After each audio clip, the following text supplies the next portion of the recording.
এর রংটা শুধু দেখছি, খুব সবুজ রং। 7 কোটি বছরের পুরনো এই পাথরগুলো, 70 মিলিয়ন ইয়ার্স এগো। কিন্তু প্রপার সানসেট ডিনার হবে। এরপরে আমি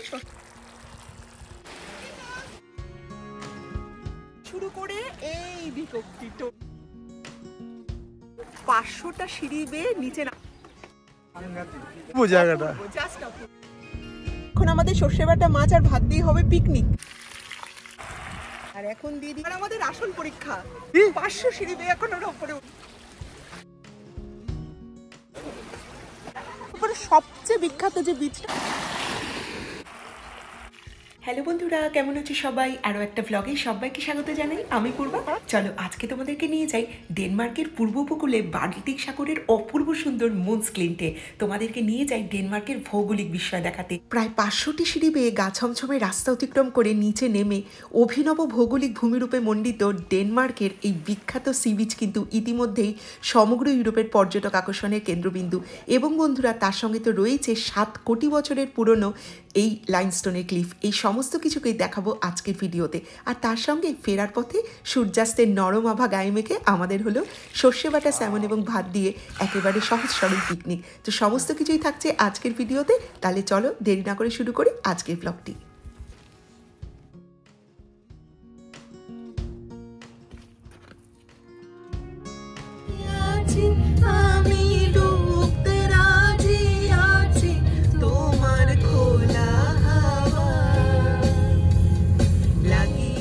কোপেনহেগেন থেকে মাত্র ঘণ্টাখানেকের দূরত্বে বাল্টিক সমুদ্রের পূর্ব উপকূলে এই মন আইল্যান্ড, যেটাকে বলা হয় আইল্যান্ড অফ মন। এটি একটি সুন্দর মিষ্টি দ্বীপ এবং যে দ্বীপেই অবস্থিত ডেনমার্কের প্রাচীনতম জায়গাটি, যেটা মুন্সক্লিন্ট। জানো তো, এই জায়গাকে ভালোবেসে পর্যটকরা কোল্ড ক্যারিবিয়ানও বলে। ডেনমার্ক তো একটা ঠান্ডা প্রধান দেশ, কিন্তু তার মধ্যে এত সুন্দর একটা বিচ, তাই এই নামকরণ। যাই হোক, যাওয়ার পথে এই ছোট্ট জনপদটা পড়লো।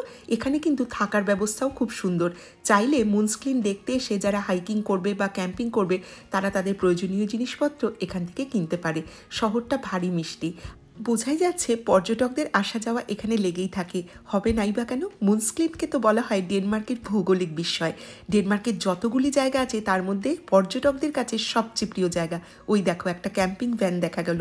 প্রচুর মানুষ এখানে কিন্তু আসেন, থাকেন এবং মুন্সক্লিন্টের সৌন্দর্যকে উপভোগ করেন। চলো, তোমাদের সঙ্গে গল্প করতে করতে এই ছোট্ট দ্বীপটার বুক চিরে আমরা চলে এসেছি এখন এই সুন্দর ছায়াঘেরা জঙ্গলাকীর্ণ অঞ্চলটায়। এখান থেকেই শুরু হলো গভীর জঙ্গল, আর তারপরেই সেই খাদের কিনারে মুন্সক্লিন্ট। চলো এবার আমরা গাড়িটা পার্ক করব, তারপর নিচে যাব। প্রচুর মানুষজন এসেছে আর একটুখানি আমরা এখন 500টা সিঁড়ি অতিক্রম করতে হবে, এই জন্য একটু ডিম। এখন আমরা দুজনে অল সেট, একদম 500টা সিঁড়ি বেয়ে নিচে নামার জন্য। গাড়িটা পার্ক হয়ে গেছে সুন্দর করে। এবার আমরা যাচ্ছি একটু ফ্রেশ হয়ে নিচে যাব। চলো সবাই আমাদের সঙ্গে। মুন্সক্লিন্টে কিন্তু একটি জিওলজিক্যাল সেন্টার রয়েছে, একটা জিও সেন্টার, যেটা কুইন মার্গারেট 29শে মে 2007 সালে এটিকে ওপেন করেন। এবং অনেক পর্যটক কিন্তু সারা দিন শুধু এই এক্সিবিশন হলটাতেই সময় কাটান। বহু যুগ আগের, বহু কাল আগের, কোটি কোটি বছর আগের যে সামুদ্রিক বিভিন্ন প্রাণী, তাদের কিন্তু জীবাশ্ম এই জায়গায় সংরক্ষিত করে রাখা হয়েছে। আমরা ঠিক করেছি পরে একদিন শুধু এই এক্সিবিশন হলটাতেই সময় কাটাবো। তবে আজকে চলো এখন সোজা নিচে চলে যাই।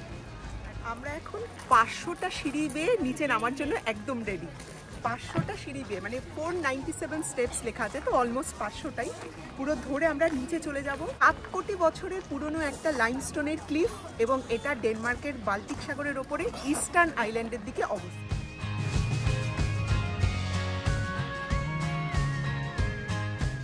সবে দুটো হয়েছে। আমি যেমন সবসময় বলি, আমার ব্লগে তোমরা কিন্তু সবসময় আমার সঙ্গে থাকো। তাই এই সিঁড়ি অতিক্রম করার অদ্ভুত রোমাঞ্চকর যাত্রাটা তো কিন্তু তোমরা আছো। ক্লান্ত হলে হবে না, চলো চটপট নেমে পড়ি। 500টা সিঁড়ি অতিক্রম করতেই হবে। নিচে নামছি কিন্তু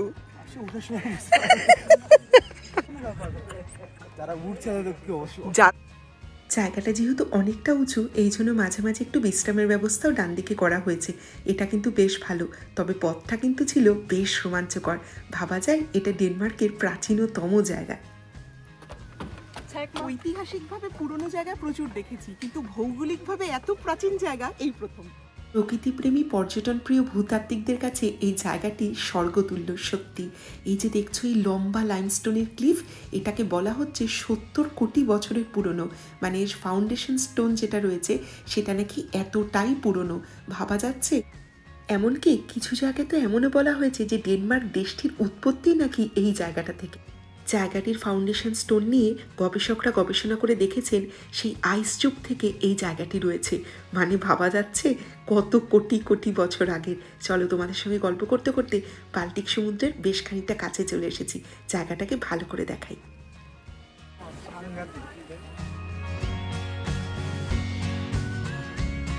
আর এরই মধ্যে 500টা সিঁড়ি অতিক্রম করা আমাদের কিন্তু কমপ্লিট। দেখো বিক্রম নিচে চলেও গেছে, আর আমি বাকি সিঁড়িগুলো খুব সাবধানে সন্তর্পণে নেমে এখন বীজটাকে স্পর্শ করি।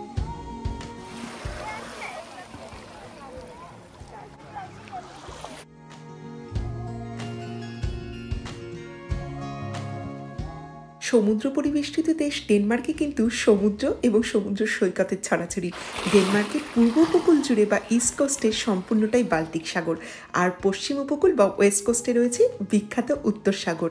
ছোটবেলায় সেই ভূগোল বইতে পড়া বাল্টিক সাগর এবং বাল্টিক সাগর ঘিরে থাকা Germany, Russia, Poland, Estonia, Latvia, তার সঙ্গে ডেনমার্ক দেশ, সেটার কথাও পড়েছিলাম আজকে সেই ডেনমার্কের মুনস্ক্লিন্টে দাঁড়িয়ে। সাধারণ জায়গাটা এই যে সেই বিখ্যাত কোটি কোটি বছরের 7 কোটি বছরের পুরনো চুনা পাথরের ক্লিফ, এটার কাছে একটুখানি না বসলে তো হয় না। এটা একটু বসছি আমরা। সমুদ্রের পাড়ে অনেকক্ষণ বসে এই পাথুরে বীজটার মধ্যে অপূর্ব সুন্দর ভূমিরূপ দর্শন করে এখন আমাদের ওপরে ওঠার পালা। তার আগে দেখে নিলাম এই অপূর্ব সুন্দর সবুজ জলটা, সবুজ রংটা দেখো। আর এই মুনস্ক্লিন বিচের সবচেয়ে যেটা বড় বৈশিষ্ট্য সেটা হচ্ছে এর ব্যাপ্তি বা বিশালতা।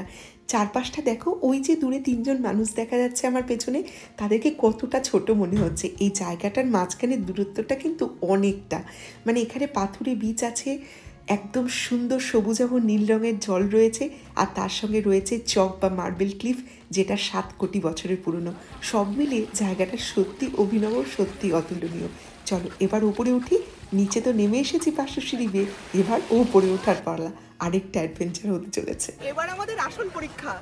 এইটাকে বিদায় জানিয়ে, মুনস্কিলকে বিদায় জানিয়ে 500 সিঁড়ি বেয়ে এখন ওরা উপরে উঠবো। মানে 497, ওই 500ই। ও তোমার পেছনেই জাহাজ, আর ঠিক জাহাজ দেখে, সমুদ্র দেখে জামাইকা ফেরারের গান মনে পড়ে। Won't be back for many a day. My heart is down, my head is turning around. To leave a little girl in Kingston Town. মনে হয় 200টা হয়ে গেছে। কিরকম হাঁপিয়ে গেল নাকি? একটু হাঁপিয়ে গেছি, তাই জল খাচ্ছি। রেস্ট নিতে হবে, একটু রেস্ট নিতে হতে। বাহ, হারিয়ে গিয়েছি, এই তো জরুরি খবর। না, যতই গান করি না কেন হারিয়ে যায়নি। রাস্তা তো সেই একটাই, যে পথ দিয়ে নিচে নেমে এসেছি সেই পথ দিয়ে আবার উপরে। আর এখন ফাইনালি শেষ হলো আমাদের অ্যাডভেঞ্চার ট্রিপ। অসাধারণ সুন্দর সময় কাটিয়ে এবার আমাদের ফেরার পালা। মুনস্ক্লিনকে বিদায় জানালাম, আবারও ফিরে আসবো এমন প্রতিজ্ঞা করলাম। চলো এবার চলে যাই আমাদের সেই পছন্দের পিকনিক স্পটটায়, সেখানে গিয়ে জমিয়ে রাতের রান্না। মুনস্ক্লিন থেকে বেরোচ্ছি, তাই তো? বাদিকে কি সুন্দর সমুদ্রটা লাগছে, যে সমুদ্রটার কাছে একটু আগে ছিলাম, সেই 500 সিঁড়ি বেয়ে নিচে নেমে। আর এই জায়গায় ল্যান্ডস্কেপটা না মানে কি যে অপূর্ব।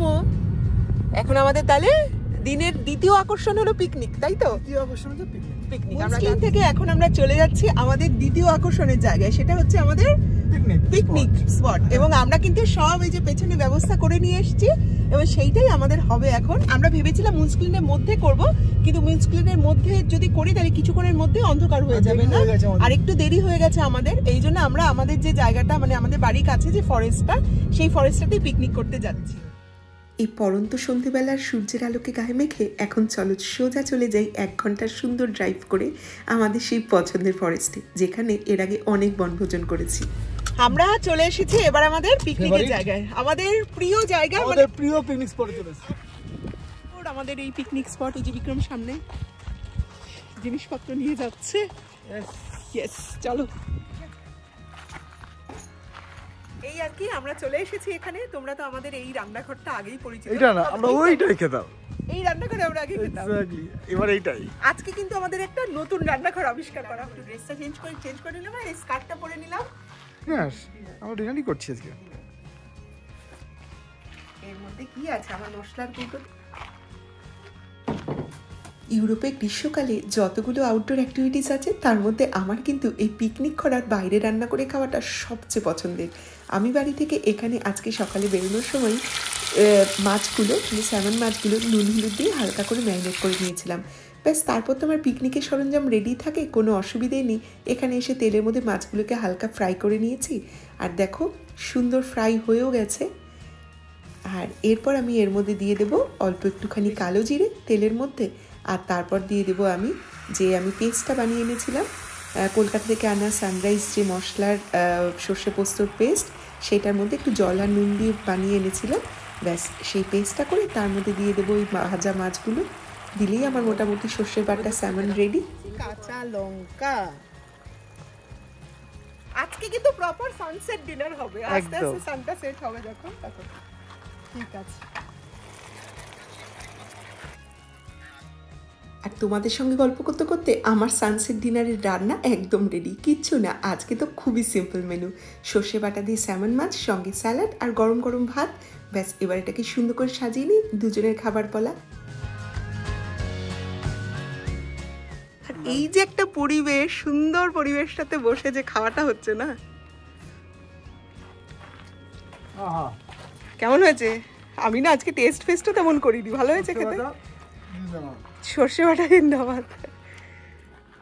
এই জায়গায় সর্ষে বাটা সবসময় ভালো লাগে। তাহলে চলবে, একদম দৌড়বে, খাও। একটা সুন্দর জায়গা দেখে সুন্দর দিন কাটিয়ে 500 সিঁড়ি অতিক্রম করে নেমে এবং 500 সিঁড়ি অতিক্রম করে ওপরে উঠে প্রচুর ক্যালোরি বার্ন করে যখন এইরকম সুন্দর খাবার এই পরিবেশে পাওয়া যায়, সেটাও নিজের হাতে তৈরি করে পিকনিকের মুডে, তার কিন্তু মজা একেবারে অন্যরকম। আর আমাদের এই সারাদিনের ব্লগটা তোমাদের কেমন লাগলো অবশ্যই কিন্তু নিচে তোমরা কমেন্ট করে জানিও। কে কোথা থেকে ভিডিও দেখছো সেটাও বলো। আর আমাদের এখন পিকনিকটা শেষ হওয়ার পর সুন্দর রাস্তাটা দিয়ে এখন আমরা বেরিয়ে যাচ্ছি বাড়ির পথে, মানে গাড়ি করে সোজা যাব বাড়িতে, আর তারপর হবে বিশ্রাম। সময় তখন বাজে 8:30 মতো। আজকের ভিডিওর কোনো অংশ যদি তোমাদের ভালো লাগে অবশ্যই লাইক কমেন্ট করো, অনেক ভালো লাগলে শেয়ারও করতে পারো। খুব তাড়াতাড়ি দেখা হচ্ছে আরও একটা নতুন পর্বে, আরও একটা নতুন বিষয় নিয়ে। ততক্ষণ ভালো থেকো, সুস্থ থেকো, অফুরন্ত ভালোবাসা জেনে বিদায় নিলাম। টাটা।